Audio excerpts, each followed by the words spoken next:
Everybody.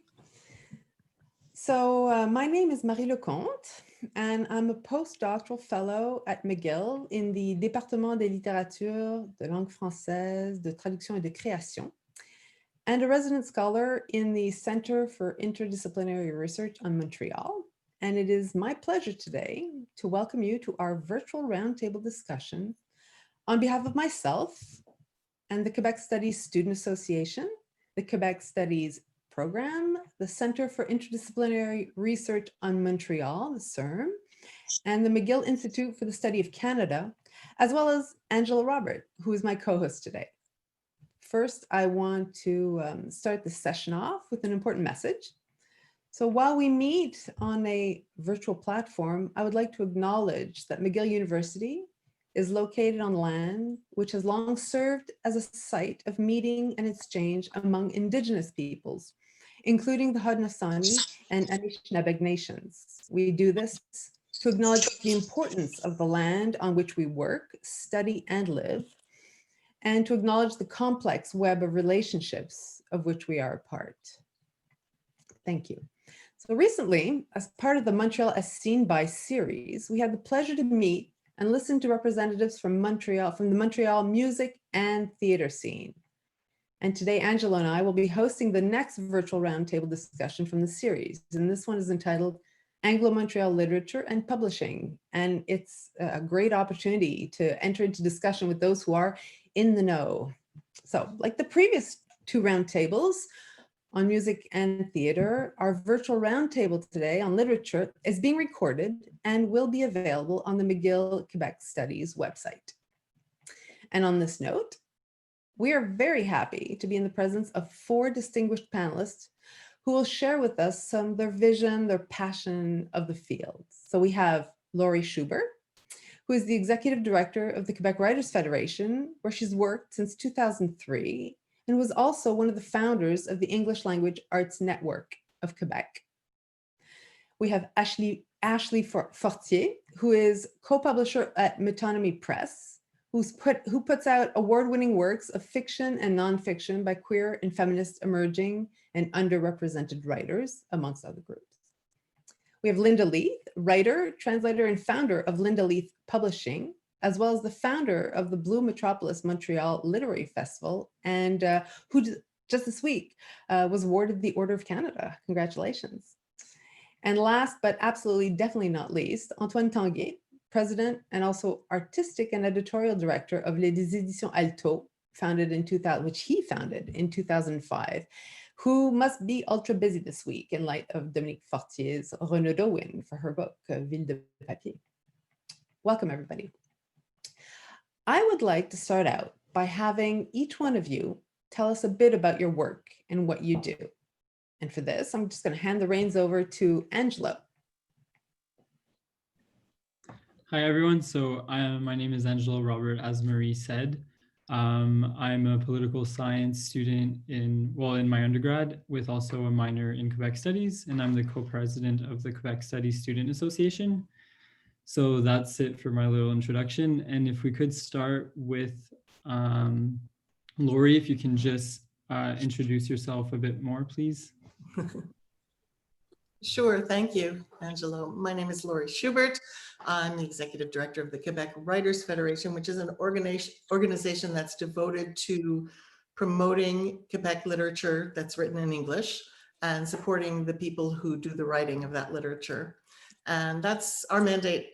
Can be stated in one sentence like that, but we've kind of stretched it to mean a lot of different things. So we do provide professional development for aspiring writers as well as emerging and established writers.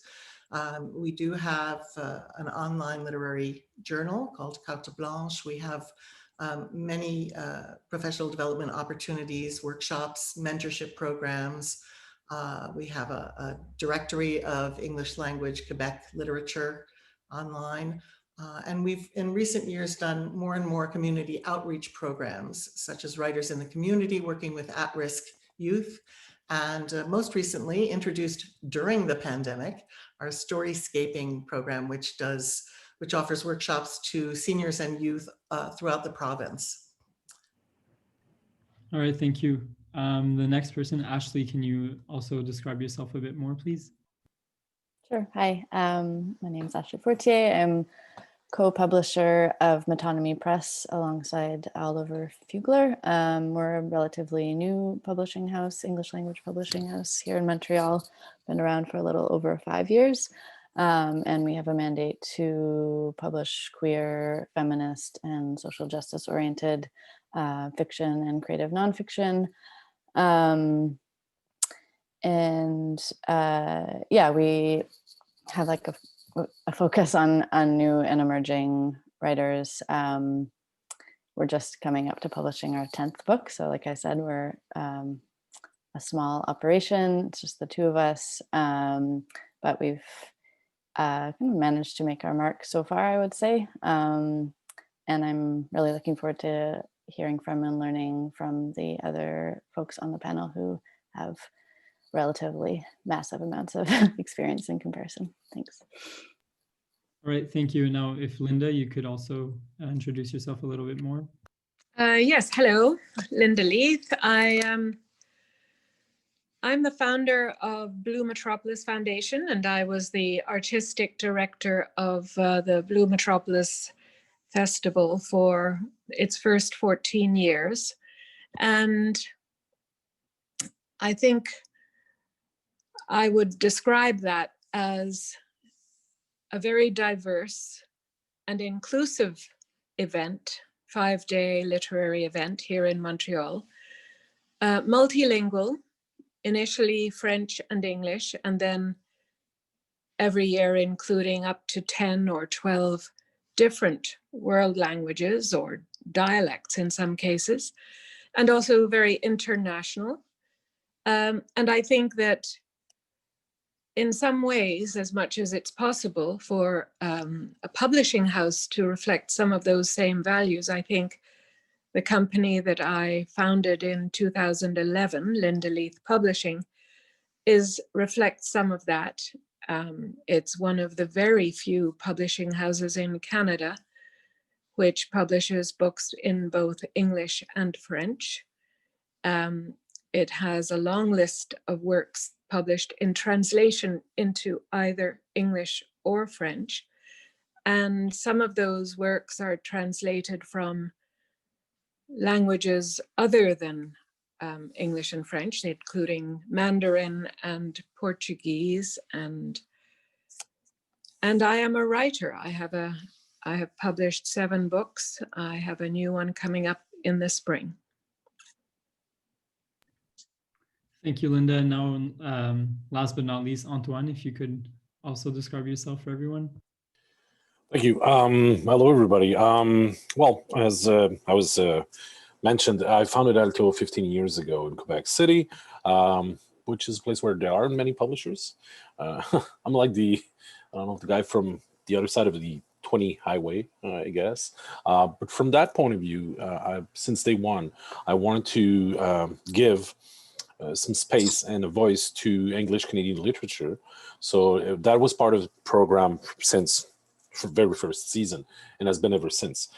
We've opened up to many opportunities with French publishers, international publishers, to bring some different voices from everywhere, mostly English from the UK, for example. And I mean, everything's been really great so far. Our authors travel, and the thing that links them is I was always, being from Quebec City, being a little bit apart from the literary scene. I was a journalist for a long time. This is where actually I met Linda Leith for the first time as a journalist at Blue Metropolis, where I had the pleasure to meet Paul Auster, for example, which was my master thesis, and at UQAM. And so, yeah, the thing is, I always say you never have to be ashamed of where you're from. And I was seeing Quebec literature not very much on the international scene, and I think I fought for that. I went to Frankfurt on the very first year, and so far a lot of my authors have been traveling, and I'm really thrilled for them, because I think we got a strong and diverse and wonderful literature here in Quebec, both in French and English, and we need to promote that. Thank you. sorry, I just want to unmute myself there. Thank you. Thank you very much for these quick intros. And I think now we can proceed with our roundtable questions. And for those in the audience, please feel free to ask questions. I believe there's a Q&A link for this, if I'm not mistaken.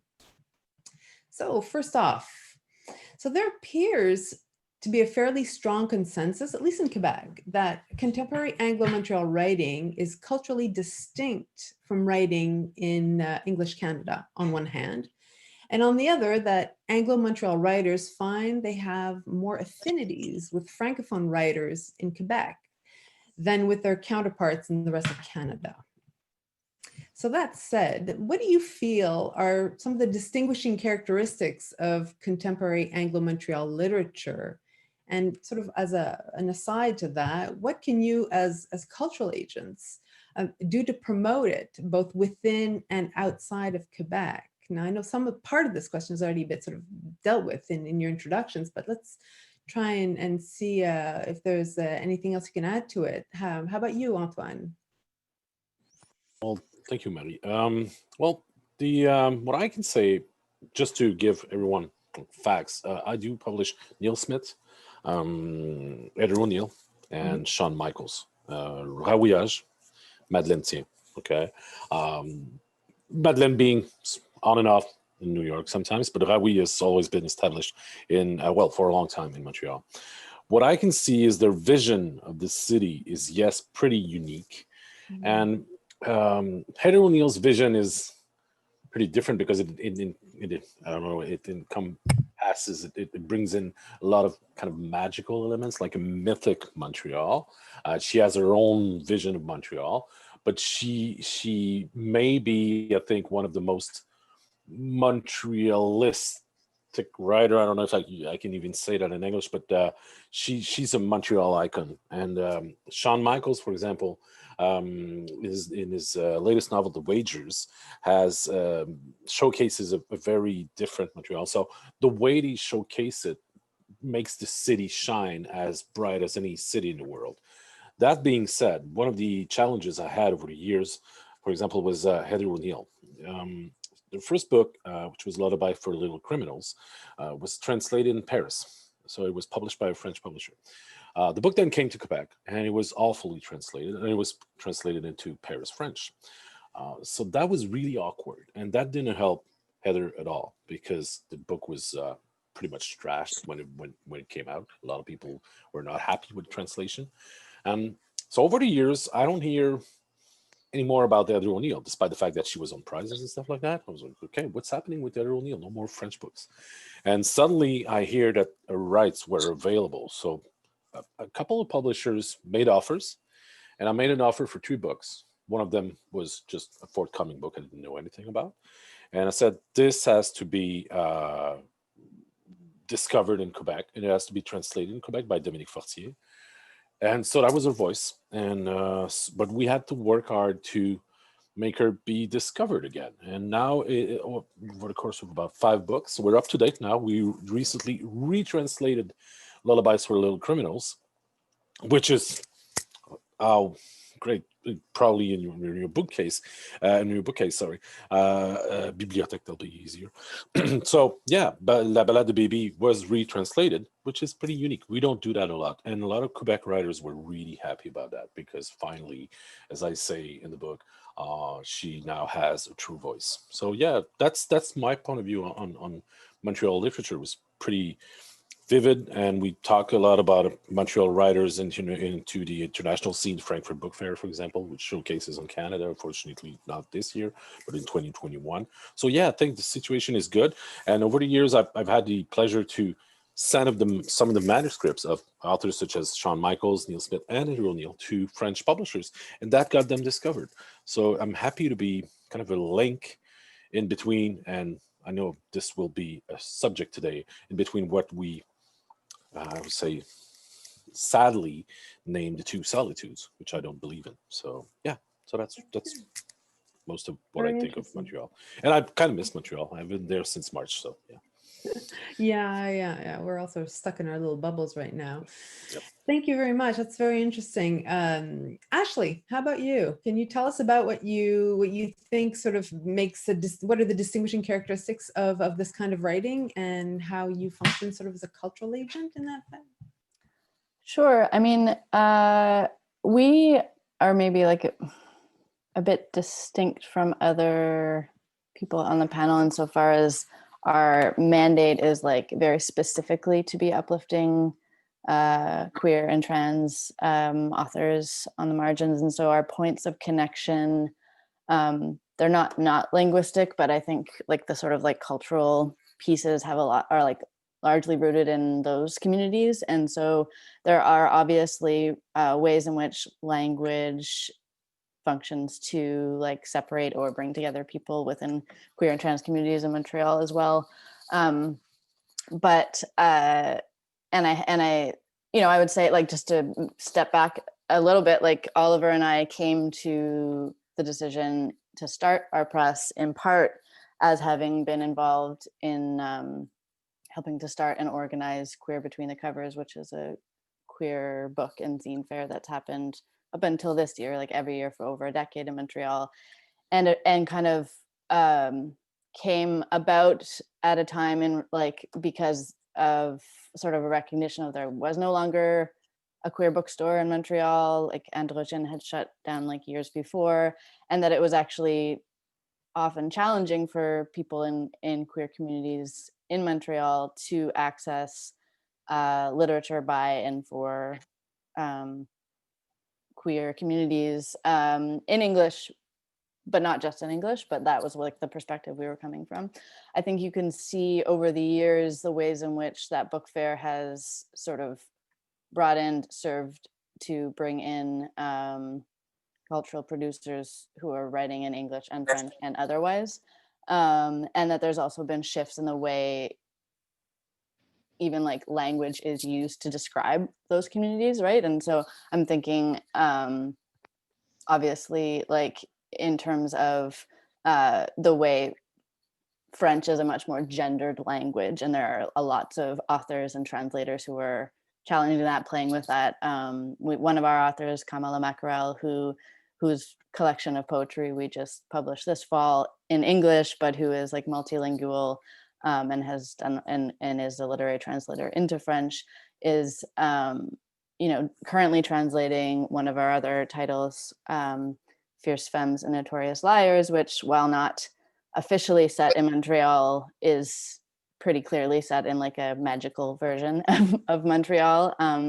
And Kama has talked about sort of like the challenges that they are the sort of teasing apart and kind of like playing around with gender in the context of bringing this book into the French language. So all that to say that I think that there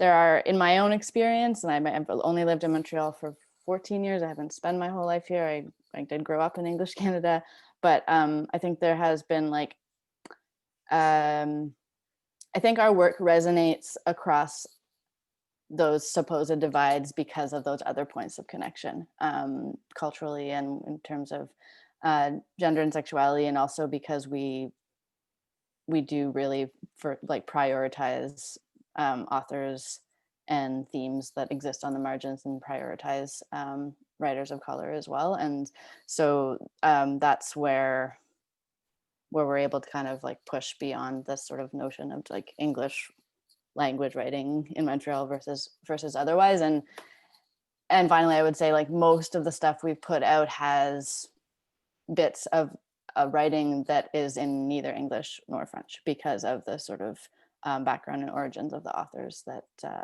we're publishing. Yeah, I think it's very interesting, and this whole idea of just French English. Hopefully, we'll get to that question. Is something that I think is important to people. We no longer sort of need to think just in those two sort of binary approaches. Linda, I'd like to hear some more about what you sort of the distinguishing characteristics that you feel that contemporary Anglo Montreal literature has, and obviously as a cultural agent, the promotion within, but also outside of Quebec? Yes, I must say I found both what Antoine has said and Ashley, I think, very interesting. And I agree, although I think I come at it from a different angle from each of them. But I think that one of the things that distinguishes Montreal writing and maybe Quebec writing, but especially Montreal writing, is a kind of awareness of language that I think that there's a sense of being at ease with uncertainty, where language comes into play, which it always does. And I mean a language or languages that you understand very well, but also a language or other languages that you understand less well, if at all. And I think that colors the kind of writing, the kind of vision that writers have here. And I think that as a result, when you look at it, whether that in some ways we are all, I think, to an extent that differentiates us from writers in English Canada, on the margins, all of us, that we are on the edge of, whether we're in Quebec City, like Antoine, or queer or trans or whatever, we are somehow aware of being on the edge of something because you're not in the center. And I think that is true in my reading of Francophones, who it has something to do with the feeling that everybody has here of being part of a minority. And I think that's has an effect on the way people write. I think it also makes the writing interesting. It's as if we all have to reinvent the world for ourselves because we all come at it from whatever angle we do come at it from. And in the process, we are redefining things. We're not part of the bubble in Toronto or in any English language city or in any French language city. We are in some way other. Yes, I think that, again, it's this idea of being on, like you said, on the borders, on the periphery all the time. And I think it's very interesting to view it that way. And so each one of you have sort of brought that aspect out in the answer of this question. And Angelo, I'm just going to steal away from you 1 second, because this is on a complete sort of more technical aspect. We have a question here in the Q&A that says, this is probably more of the publishers here. Somebody here, Nick Luca, would like to hear more about the use of Commonwealth English, he says, conjugations of verbs, rather S's than Z's. So how does that actually pan out in the actual English that you publish? Here, I'm thinking of Ashley and Linda, obviously, since you publish in English. Similarly, Montrealish commonalities with French as milieu. So I'm thinking maybe things like the terminologies, like adept, for example, for a dépanneur or things like that. How do you deal with this sort of thing in English? So a quick answer in between questions. And I think for Linda and for Ashley, since they publish in English. Well, I think we publish a lot of books that are in English, which include French. Mm. I mean, they include French words, they include French phrases, they include dialogue in French. And sometimes, sometimes it's clear enough to anyone who doesn't speak French what the meaning is, but sometimes you would add a word of explanation. And I don't know what Ashley's experience is, but and I can think of so many writers, but from Gail Scott to Kai Kello, who use a kind of mixed language. They're like Dante creating a new language because there was no Italian language, and we don't have in some ways, we don't have a language, we have to create it for ourselves. So it goes even beyond, let's say, the grammatical or the protocols that we would have of versus English written in North America versus English written in Britain, for example. It goes beyond that question. It does. And I don't actually know what Commonwealth English is, but I can sort of piece it together, but I've never heard that term. Mid-Atlantic French? Yes, or yeah, I don't know what it is. It's sort of, it's Quebec English. How about you, Ashley? How do you feel about the sort of the actual, the nitty-gritty of the grammar, the language, the way things are spelled, or the different vocabulary and all that? I imagine for you also it's out of the box.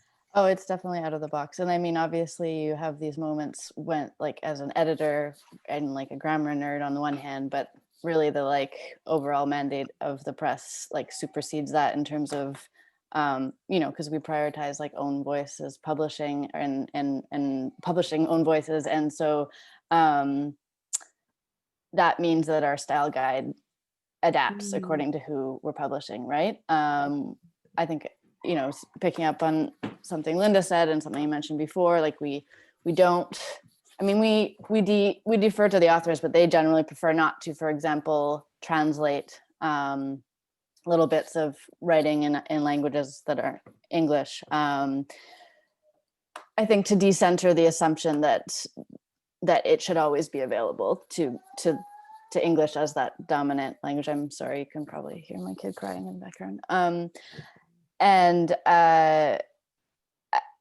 that also means that if someone is writing, for example, in English and that's not their first language, or if they learned English somewhere other than here, I also don't understand the term, don't know the term Commonwealth English, but I can imagine, like, for example, I mean, again, I bring up the example of our most recent author, Kamala Mackerel, who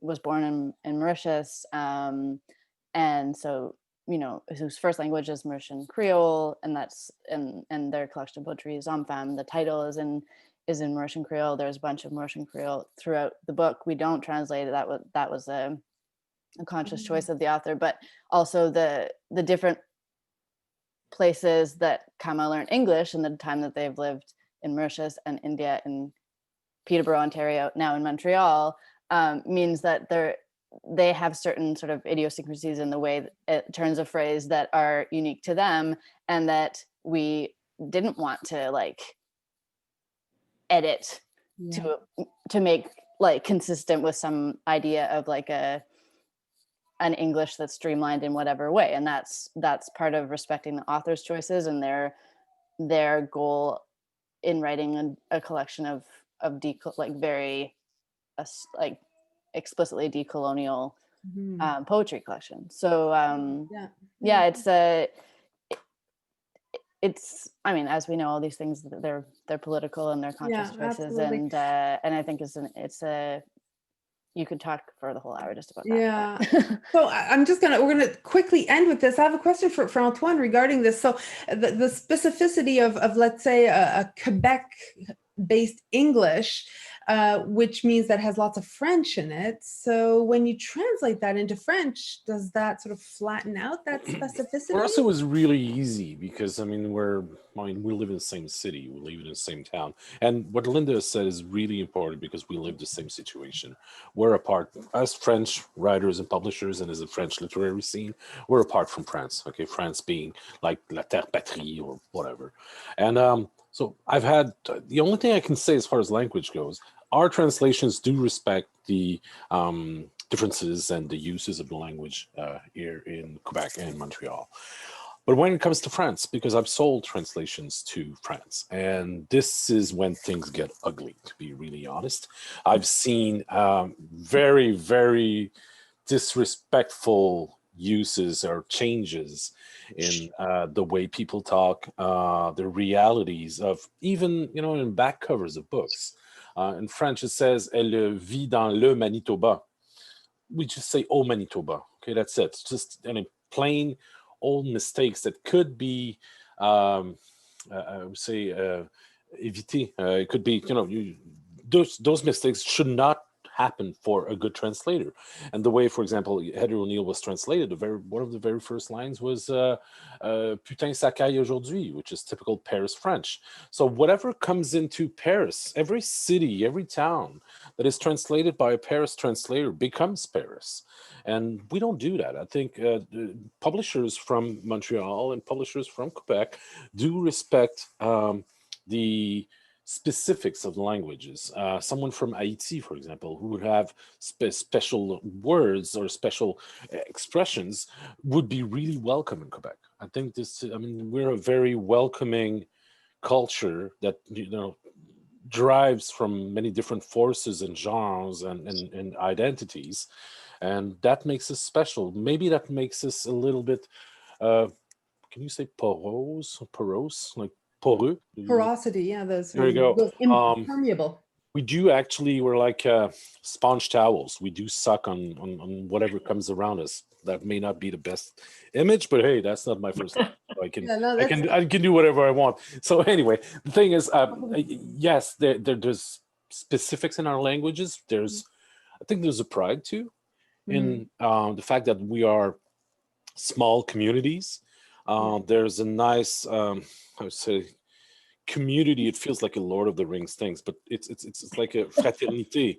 We're bound in a difficult situation. We don't have a lot of grants. There aren't a lot of readers here, and there are many occasions to celebrate our literature and our diversity. So I think that makes us stronger as a community of publishers and writers than many other communities around the world. So I don't have anything against the French, by the way, but the thing is, I really had to fight hard, and some of my translators, Laurie Saint-Martin and Paul Gagné, even had one time someone make changes without asking them, and it was actually on the first page. It was translated from Québécois by Laurie Saint-Martin, Paul Gagné, translated into French and revised into French by blah blah blah. So that was awful. And for anyone who has ever met Paul Gagné, he's a very calm man, and Laurie being a little bit more, I would say, fiery, but he was pissed. I've never heard Paul Gagné that way, and it was an insult. It was an insult to all the translators, and I know that QWF has valued the work of translators, and we do have very good communities of translators here because we know what the feeling is. We know the communities, we know the language, and we know the situation, and we know that we live au Manitoba and not dans le Manitoba. I think that so the question took a completely linguistic tangent, but yes, I think those are sort of important points to sort of bring to the fore in relation to this question. But I wanted to just hear Laurie a bit more. So I'm thinking about the QWF and sort of the professional activities you've talked about in your introduction. But so I imagine these have sort of increased over time. And are there any sort of language specific approach? Like obviously it's English and English language literature promotion and all that. But how have you seen sort of these things evolve over time, the scope of the professional activities of the QWF? Well, those feel like two different questions to me a little bit. Yeah, so, but it's sort of, I'm trying to keep that. No, the language. Yeah, I mean, right. we've had a prize for translation for, wow, it must be, I don't know, Linda, 20 something years probably. Yeah, I'd say it's more. Yeah, it goes right back to pretty much the beginning. And that is something that we alternate each year from French to English and English to French. So, I think, our initial impulse in creating that prize was to recognize those people who are bringing the literature of one of the two language groups to the other group. More than just to say, this is a good translator, but also let's make that book available. Let's reward people who are making the effort to find a way to translate the literature and open the eyes really of, I don't like the term solitudes either, Antoine, but just for simplicity's sake, given how little time we have, of the other solitudes. So I think we all would agree that literature is a very important way of encouraging empathy and understanding. So that's something that's always been important right from the beginning of QWF. I will also just mention, Antoine, that we, several years ago, about 8 or 9 years ago, we started an online blog. And I think the very first writer who we hired to do an essay in that was Neil Smith, who wrote about the translation of Heather O'Neill's book and how bad it was. So if anyone wants to read more details about that, it's on QWF Rights. In terms of expansion, which is the other question I heard there, yes, our activities have grown enormously over the years, and probably in the last 5 to 10 years, more than ever. We really do a great deal of work in the community. We do a lot of partnerships with other organizations. Something I didn't mention before that has been there from the beginning, but also goes back to your first question about how to bring the work of writers to the international, to visibility on the international scene, is our literary awards. And we keep, some number of years, we keep finding a way to find a sponsor to add another award. So 2 years ago, we added a playwriting award, treating playwriting not as a prize for a production, but as a piece of literature. Children's literature and young adult literature have been added over the years. And as I say, in the most recent year or two, we've been working more on outreach throughout the province. So we have a very strong presence in Montreal. We have about 750 members, almost all of whom are in Montreal. Maybe 60 to 100 are in the rest of the province, but we haven't really been serving those people as well as we want to. So we're undertaking a number of activities right now to do that. That's very interesting. Thank you. Thank you. Yeah, I think it's sort of bringing together the nitty gritty of the publishing and the writing and all that to the sort of the other sphere, which is how you sort of go behind the authors and the writers and the projects in order to get these works out there. I think the important sort of combination between what you do and the publishers. Thank you. So let's try and get to another question. So, and this one is the two solitude ones. So for some, it may come as a surprise to see the title of the feature article published in the October-November issue of Les Libraires. So I think lots of people know who Les Libraires are now, due to the kerfuffle, to put it politely, of what happened earlier this week. So their October-November. Just to say, by the way, Marie, knowing, because I was one of the founding members of Les Libraires. Yes. Les Libraires is, it's actually Lilic. ILQ just put, should I say, a foot in her mouth. So ILQ. Yeah. Lilic dissociated, so it wasn't Lilic who said that, it was ILQ, and then Lilic, who do the Libraire, dissociated themselves from ILQ, which is exactly pretty much tragic. Just wanted to pin that. Yeah, no, I completely agree. There's two like, technically what seemed to be one entity was actually two, and one decided to do something over what the other believed, I believe. But anyway, everybody knows, well, a lot more people know who Les Libraires are now. So their October-November issue, the title on it was, I think it was the title, yes, the title feature article was L'autre solitude à la découverte des talents anglophones. So the other solitude, discovering Anglophone talent.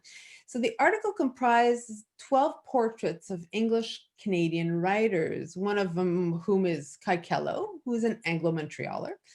And a point that's worth noting is all 12 authors have been translated into French. And so I have a couple questions here. So first, to what extent do you feel sort of this well-worn motif of the two solitudes still holds in Quebec, and why? And I have a feeling I sort of know the answer to that.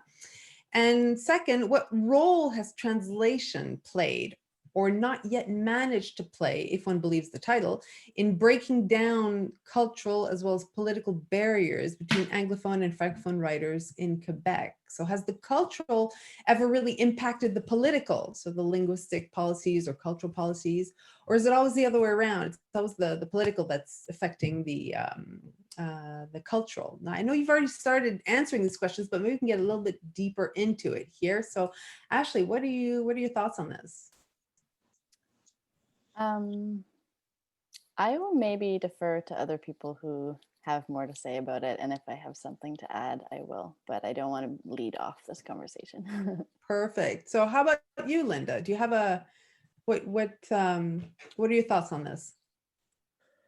Well, I I don't actually know very much about what Les Libraires was doing, or what they thought they were doing, or what some of them thought they were doing, so I won't go there. But I would say that I think there's a kind of knee-jerk revolt against the term two solitudes. And I understand perfectly why, and I applaud it in so many ways.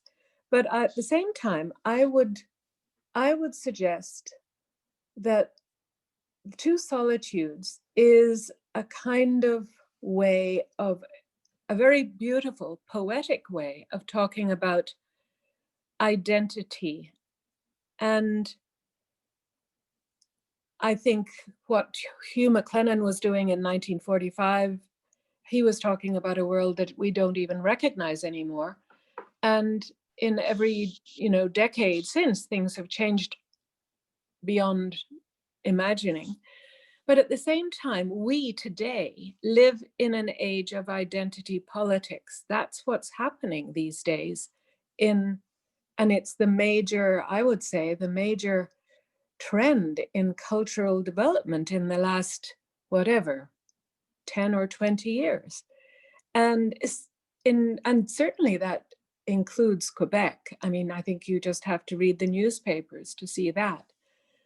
And so I think that, to go back to Rilke, who wrote the letter to a young poet in which he talked about love consists in this, that two solitudes protect and touch and greet each other, maybe reminds us that it's not only a question of division and separation, it's a question of union and of getting on, and how a relationship works between very different people with different identities. So I wouldn't throw the baby out with the bathwater, because I think there is a baby there. Laurie, please. Yeah, I'd just like to say that in dealing with this concept of the two solitudes, I've also been active in the music world. And music is not a language-based art. And it is much more apparent that Anglophones and Francophones are working together, are making art together, are enjoying one another's company, are socializing together. I think when we talk about literature, we have to realize that the people, the individuals who are at the core of this art are writers. And they're people who deal with language and who are most likely very invested in the quality of the language that they're putting out. And I think the will is there very much to integrate the communities. I think the recognition that the Francophone writers have much in common with the Anglophone writers, more in common than they have different. But I think getting people to work together as writers in public, in events like this, for example, is a little bit daunting for people who care so much about what comes out of their mouths. And so I do think writing is distinct from maybe not theater, but all of the other arts and many other aspects of community where it isn't the most important thing in their lives. And so it makes it very hard. We have tried, with varying degrees of success, to find ways to work together with the Francophone literary community. The will is there. The number of people who are equally comfortable in both languages is small, relatively speaking, and it makes it hard. If you let me, if you permit me, Marie. Yes, absolutely. A few questions that have kind of stayed in the chat that pertain to what Laurie just talked about. So we have Valérie, who she said that she just published her first book with a French Montrealer editor, De la Pleine Lune, and she was wondering how she can start a search on how to get that translated to English with English publishers. And we also have the first question by William, who asked, for new writers in Montreal, are there any avenues you'd suggest to get involved with the literary community? If Antoine, if you could comment on that, maybe. Sure. I was actually taking some notes, so I won't take too long. I think Linda said something that is very important. And to close the lid on the two solitudes things, okay? Um, it's not about division, and that was very important to say. If we do take that idea and work a little bit with it, there aren't two solitudes. There's like three, four, five, six solitudes. There are migrant voices, queer voices. There are immigrants. There are First Nations that want to be heard. So yes, we're all in a way strangers or silences speaking the same language, which is the language of literature, and that's what strikes me. We do have images in common. We do have worries. We do have dreams in common. We do have ways of expressing doubts and fears and questions over the world that we have in the world. And I'm gonna one time land somewhere, but the thing is that what strikes me is that the Canadian literature and Montreal literature specifically is pretty much eye-opening, and I see a greater vision and the way they use metaphors, the way they deal with reality, than I would say something from Saskatchewan. I don't know why. I don't know if it has to do with regional things. I see whenever you go further west, I think the imagination kind of lights up a little bit in Vancouver. I recently, and I just got the answer, by the way, by email, that we got the grant to translate Juju Gardner. Juji Gardner. Juji. There you go. Thank you. Someone told me it had to be pronounced correctly. So, who's great, by the way. So, and Sean Michaels will be translated this fall because we got the grants for the wagers. So that's good news. And what I'm doing and what I've been doing over the last 15 years, again, not to repeat myself, but there is one story. In 2006, when Rawiyage won the Prix des Libraires for the Nero's game, which was Parfum Poussière, some of the authors on the final list, remember, it's Prix des Libraires, Littérature Québécoise, said, this is not Quebec literature because it's not written in French. And I said, no, it doesn't matter. I mean, this is a real big part of Quebec literature, and language, or the language it use, is purely material. It's got its function and stuff, but that's the magic of translation, I guess. But for me, there was no question. Raoui was in Montreal, and he was part of Littérature Québécoise. So that's one point, and we do have to keep on fighting for that, because that's what I've been doing. I mean, if I publish someone from China, he's not that far away. I mean, when once you get their books in your hands, well, he's your neighbor in a way. I mean, there's a connection that happens magically in a book, and so the political kind of goes away. But yes, just to get back to the Council for the Arts, for example, it always has been political, and it's been even worse over the last few years. If I can be a little bit critical, there is an agenda at the Council for the Arts, and which is fine by some points. But the translation fair that has been going on for about 10 years has changed a lot of things. And a lot of publishers suddenly, I don't know why, had a love for their neighbors and wanted to translate English Canadian fiction. And maybe some of the times that wasn't too, I would say, truthful. I say it was probably only for the money, which actually made a little bit, had a little bit of problems for publishers like Talon Books in Vancouver, Victoria, I think, or Vancouver. They didn't have enough money to translate Michel Tremblay, for example, because there's no much, I mean, there's nothing left, so you have to ask for another grant. So that was kind of shameful. Said, okay, all those people, take all the money, and those very big voices that need to be heard can't be, because there's not much. So it's not a perfect program, by the way. But just to finish on that, I do think that we can move on from that definition, but accepting that we're always going to be apart, and that ain't such a bad thing in a way.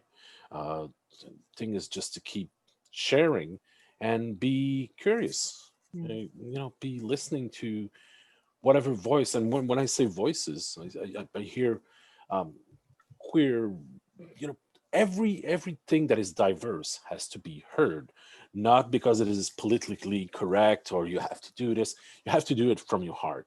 Yeah. So literature comes from the heart, so reading should come from the heart. I feel like I'm a preacher. I don't know. Sorry. I think we unfortunately we're time just keeps going. These are conversations that can go on forever. I think if we could just quickly address the two questions that Angelo brought up from the questions about sort of these newer authors who are looking to find out where to go and how to get books either published or translated. I remember that. That question is right up my alley, so I'm going to jump in. Please do. You should look into joining the Quebec Writers Federation. It's the way a lot of writers who are starting out get a foothold in the scene. It's a way they get information. It's a way they get community. They get to meet other writers. We have events even during the pandemic. We've continued to do online networking events that have gone very well. And you can learn a lot by just looking at our website, which is qwf.org. But you can also call and speak to me or Marianne, who's in charge of membership, and get more information. So I wanted to make sure that got said. Yeah, just to build off of that, I think that one of the questions was how to get involved, and the other one was about how to potentially get a book translated. I mean, I think it depends. Like, oftentimes it's your publisher that's going to try and seek out translation rights in other contexts, but depending on how big your publisher is and whatever, I mean, there's no stopping you from pursuing some of those opportunities yourself or working with an agent. As a small press, like, we have an open submissions policy, and so we're always excited to hear from new authors. Usually any publisher is going to have information on their website about the kind of stuff that they're publishing, what they're looking for, how to get in touch, and how to present a submission or how to make a pitch. So yeah, I mean, that would be the place to start. I'd like a sister organization with the Quebec Writers Federation is the Association of English Language Publishers of Quebec, ALAC. You can find out from their website about all the different English language publishers based in Quebec, and what kinds of stuff they're putting out and who might be interested in taking something on in translation. And yeah, I mean, it is more difficult to, as a new writer, to build and find community when we're living in the same way it is more difficult to find community and build relationships in general under a pandemic. But yeah, there's tons of stuff happening online, and I guess one of the big advantages of there being so much digital content in the past 9 months is that so much of it is recorded and archived. So, for example, even though the what is usually an in-person holiday pop-up book fair that QWF and ALAC puts on happened in the past week with a whole bunch of events online. I suspect that if they're not already, that they will be available, even to check back, and so find out who's involved with the publisher or associations, who are the authors that are putting their work out right now, what kind of things are they talking about, and like, bookstores are still open right now. Booksellers are like fantastic people to talk to, build relationships with, find out what's happening on the ground. Now more than ever, we need to be supporting them. So thank you. This is great. Yeah, somebody was talking about like budding translators, the same sort of approach. Like, how do you go about finding literature in French to translate, or who do you go to in order to propose translating French Quebec literature into English? Like, how would a budding translator go about doing this? So I think it's probably the same sort of avenues of finding works and asking publishers about works that you're interested in and things like that. We have 2 minutes left. I'm trying to figure out if we have time for anything else. Unfortunately, I'm worried about going over time. I don't know if I'll get reprimanded for this or not. I'm not quite sure. I think that it goes into one of the last questions I thought was interesting is this idea of these are smaller publishing houses that we have here, and I was thinking about the bigger ones, things like Penguin Random House and from the German conglomerate Bertelsmann, and which is itself trying to buy Simon and Schuster's at the moment, and so they call it to turn into what sort of the New York Times calls a book behemoth. And I'm just wondering, sort of, how does the impact of these huge conglomerates affect the type of books that are chosen here to be published, and maybe in the case of the QWF, the kinds of books that sort of the nominations sent to you in order to get nominated for the awards. I mean, do you guys feel like the push from these huge groups, which all have Canadian branches? Maybe Laurie, to start off, to find out, see how that, if that affects you guys. Yeah, it doesn't affect us, but we see, I think, more of a larger percentage of the books that are submitted are from smaller and mid-sized Canadian companies. However, you know, if there's an author, a Sean Michaels, a Heather O'Neill, what often happens is they publish 1 or 2 books with a small or mid-sized company, and then they end up getting picked up by a larger publisher, and they'll submit the books. I mean, we get all of them. We get over 100 books a year submitted for the QWF Awards, and they're coming from everywhere, including publishers in the US occasionally. Nice. And how about, hold on, Ashley? Do you feel any push from these huge groups in certain directions, or? I mean, you see a lot of chatter amongst like the authors online, and the sort of, I mean, I guess, okay, we publish like, you know, new first time emerging authors. They're almost always published by small presses, right? We do that work, then they get picked up down the line, likely by bigger presses, right? Like anything, the more power and control that's centralized in any industry, the more people who already have a hard time being published are going to have a harder time being published. More control. Like, it's not good. It's not good for indie presses. It's not good for indie bookstores. It's not good for authors, and it's especially not good for authors who already aren't deemed like as marketable or as, you know, whatever. Yeah. So I don't think it's a good thing. Do I feel pressure in terms of, it doesn't impact how we, I don't think it impacts who we choose to publish, and I don't think it has a great deal of impact on who might choose to publish with us, because of the sort of stage that writers are at when they seek us out. Thank you.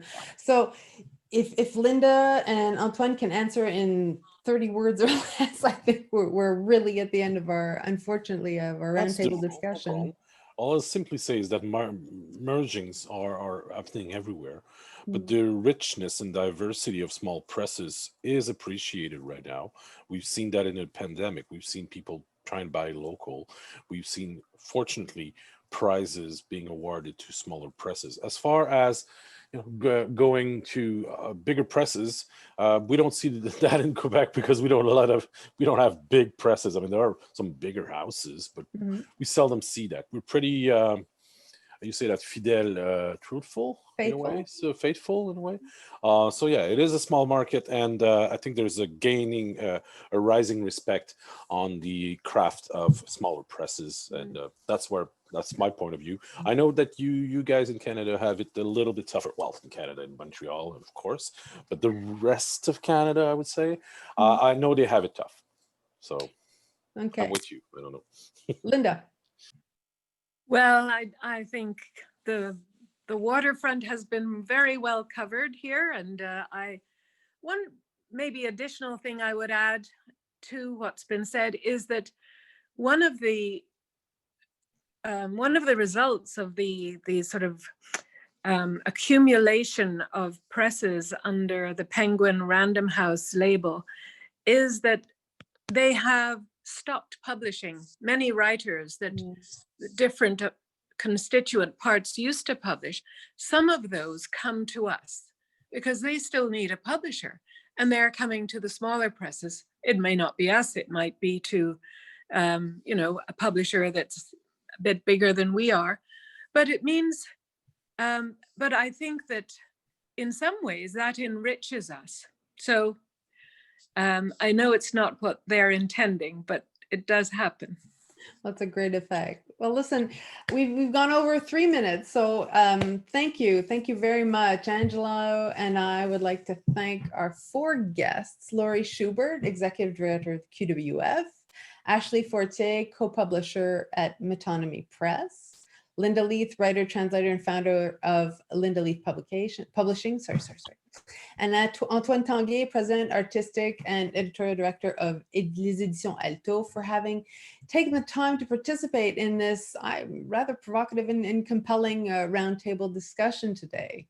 Thank you. And I also want to thank Professor Gillian Lane Mercier for taking part in the making of this roundtable, and the McGill Institute for the Study of Canada, the McGill Quebec Studies Program and its Student Association, as well as the CIRM, the Center for Interdisciplinary Research on Montreal, for their support in bringing this event together. And please visit the Quebec Studies web shorty and the YouTube channel to view this roundtable discussion. And stay tuned next semester, since the series is going to continue with a roundtable on Montreal cinema.